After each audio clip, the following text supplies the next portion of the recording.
এক খাবারেই খরচ হয় ২৭ লাখ টাকা। কিন্তু কি সেই খাবার?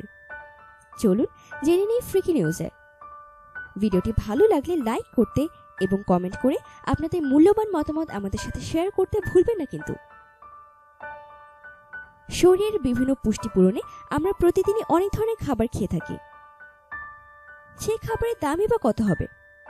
১,০০০, ৫,০০০, ১০,০০০, না হয় লাখ টাকা? কিন্তু তাই বলে এক খাবারে ২৭ লাখ? পৃথিবীতে এত দামি খাবারও রয়েছে। আরও মজার ব্যাপার, এই খাবারটি একটি মাছের ডিম। এরই মধ্যে খাবারটার নাম উঠে গেছে গিনেস বুক অফ ওয়ার্ল্ড রেকর্ডসেও। বিশ্বের সবচেয়ে দামি খাবার হিসেবে স্বীকৃত এই মাছের ডিমের নাম আলমাস। এটা এক ধরনের ক্যাভিয়ার, যা বেলুগা স্টার্জন মাছের ডিম।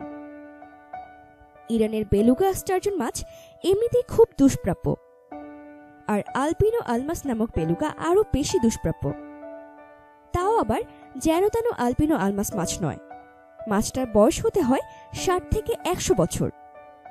তাই এই মাছের ডিম প্রতি কেজি বিক্রি হয় প্রায় $৩৪,৫০০, অর্থাৎ ২৭ লক্ষ টাকার মতো।